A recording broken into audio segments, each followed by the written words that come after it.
Ain't she a beaut? Welcome to Mechanical Advantage Garage. I'm Kerry, and today we're going to take a little break from GTO content while I'm waiting on parts, and I'm in my friend's barn where I store some stuff from time to time. In fact, right here you can see my father's disassembled Norton Dunstall 810 Mark II. If you don't know what that is, it's a Norton motorcycle. It's like a Shelby Cobra of motorcycles, but it's very cool. But today I'm checking up on some stuff that I had to put in storage a while ago, and I want to make sure it still runs. So it's not a barn find because I always knew it was here, but it is a little bit of neglect. You know, here are my motorcycles.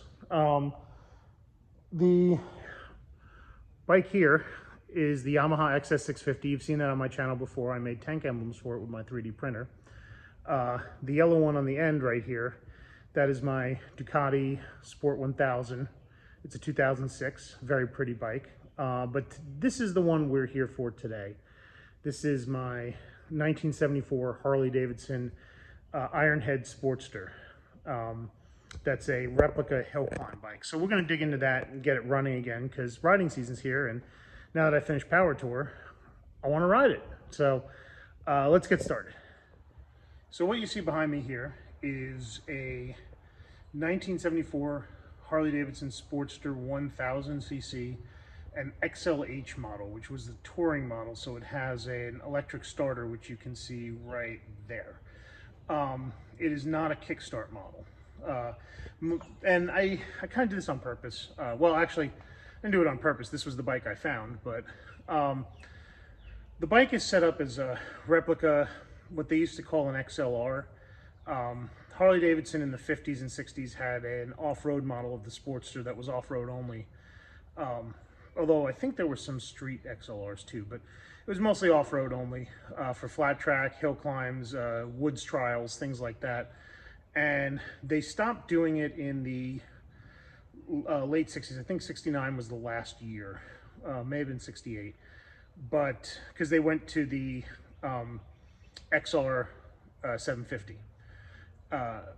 But this one, I wanted to build like, what if you had an XLR that continued into the 70s and somebody used it for, you know, hill climbs and woods trials?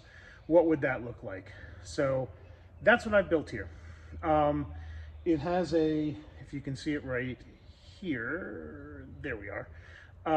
It has a Fairbanks Morse magneto that's prepped by Morris in New Jersey. So it's a Morris mag. If you hear that sometimes in Harley lore, that's what it is. So it's an actual magneto bike. It's not an stator or an alternator. It was a points bike for a while. But there's no points in there now. You can see my finger pointing here. There's the points cover, the derby cover. And actually this derby cover itself, we'll take a look at it in a second, has a real interesting history. It hung on the wall of a friend of mine's chopper shop forever. It was made by Arlen Ness in the 70s, and when he closed the shop, I bought it and put it on the bike just so I could have a piece of it to always remember it. The paint is very interesting on this bike. I painted it in a trash can.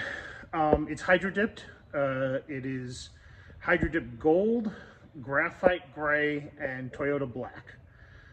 Sort of create this like galaxy theme, or not really galaxy, more like it's not marble per se, but it does have like that feeling of like gold ore running through rock. Kind of a neat look, and we'll get a closer look at that too. And then I have panhead springs on the seat. People call this the ejection seat. It's like sitting on a Jello mold when you're riding, but it helps even with the 14.5-inch Red Wing shocks. It does help with the travel and sort of make it comfortable, because I do sometimes ride this off-road. Not heavy off-road, but like, you know, fire roads, things like that. Originally I built it to carry my surfboard to the beach on Long Island, but I never got the chance to do that. So let's dig in and see if we can get it started. So just to go over some details I was talking about earlier. The rims are XLCH aluminum Barani record rims, 19-inch front and an 18-inch rear. Here's a close-up of the Magneto. It's got a little bit of corrosion on it, but hopefully not inside. Red Wing shocks.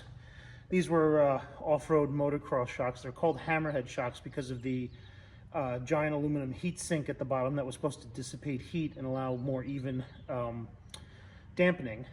And here we see the electric starter, which is going to be the bane of my existence. Also, the carburetor on this is actually not an original. I think these were Bendix, or they might have been Linkerts. But this is an S&S carb from a 2002 Screaming Eagle Sportster that's been set up to start this bike. Some other features: it has the struts drilled out. Here are those panhead seat springs. Now these are the early panhead seat springs before they were putting pogo sticks in the frames. So these would be the hardtail panhead springs for the seat.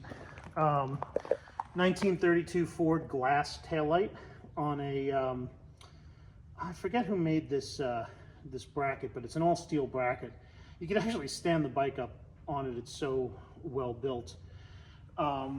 These bikes are actually right side shift like a British bike. So the shifter is here on the right, brake is on the left. It's reversed from what you normally find. And then this is the second year of the disc brake for the front end of the Sportster. But 73 had the banana caliper that they used off of shovel heads. So this is the first year of this single puck front disc brake and Showa forks. So tires are TKC Twin Duros from Continental. They're actually knobbier than you think. They don't really translate on camera until you get up real close and see that, you know, these are actually a fairly aggressive street and off-road tire. So yeah, let's put a battery in it, see if I can get it started. So here's a close-up of that Arlen Ness machined derby cover. Like I said, I have sentimental attachment to this. I just really love the way it looks, and it's anodized green, which I thought was cool. But you know, the thing about old Harleys is they're very much like old cars. Here's the generator, which I think is a small car generator, and the starter as well. Can't remember what this shares in the automotive equivalent, but it has a Bendix pinion on the front. And then here is the voltage regulator. And if you've worked on old cars long enough that have had generators or even early alternators, you'll recognize that. That's very much an automotive regulator. I don't remember what it shares in the automotive space, but it is, I think there's an equivalent in Ford, if I remember correctly. The battery space is also quite large because these things take you know, it's almost the same size battery as my Volkswagen powered motorcycle would have used. It's a fairly large, you know, car looking battery. I think it's around 300 cold cranking amps, and these things are kind of hard to start. So we're going to get it started and see how it operates. I had to put the phone down to lift the battery in here, but one of the more annoying things about this bike is it's so tight in here. You have to connect the positive, then slide the battery the rest of the way in, and then connect the negative, and then put everything together. There's a chrome cover and a shroud and a hold down that goes on these. So that's what I'm going to do now, and since I don't want to drop it, I don't want to drop these screws, I'm going to put the phone down again, connect the battery, and then we'll hit the power button. See if we can get this to start up. 1, 2.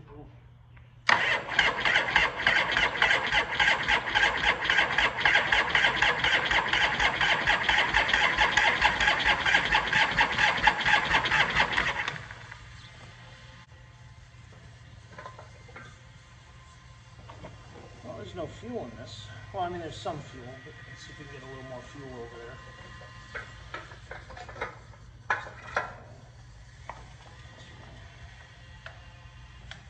Choke.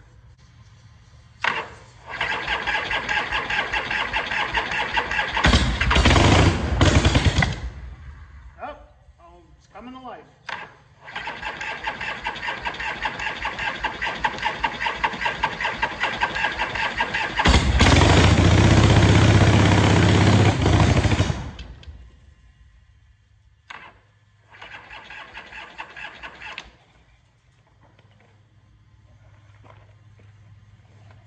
So, something I just want to show you. Sometimes starting these is a little hard. I don't know if you can see, there's a little bit of smoke wafting here from, let's see if we can get a good angle on it. A little bit of smoke wafting from the starter, so I need to take a break for a minute, let it cool down. And hopefully in my next shot we'll get it going. So, I finally got it running. I had to use the jump box, the same one that if you saw Power Tour, we winched a Firebird onto a trailer with. And yeah, it started right up. It seems to be running good. So I think I'm going to take it to the gas station and get some fuel in it so that it doesn't run out of fuel. And maybe we'll get a picture of me riding it or something. I don't know. But yeah, it's running now. Hasn't run in 2 years, and managed to wake it up. So yeah, good times.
So one of the interesting things about a magneto bike is that turning off the key doesn't turn off the bike. It just turns off the headlight. So the way you have to turn off this is you have to ground the magneto. There's a tang on the front, you ground it, and then you slide it back.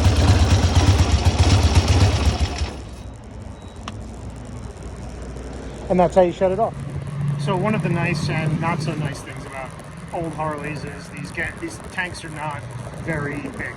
So it only took 1.9 gallons into full, but that's because this is a 2.2 gallon peanut tank. So I only had 0.3 gallons left to make it to here. So I guess I got lucky.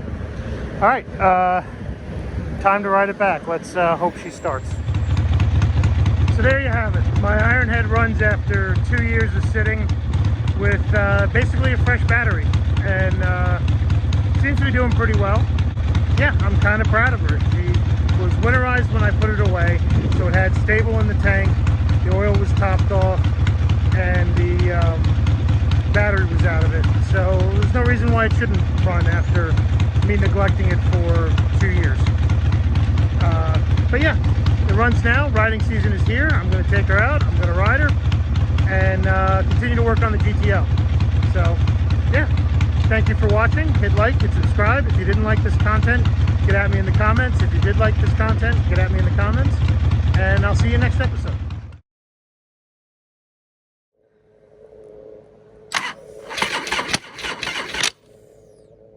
Oh, that's not a good sound.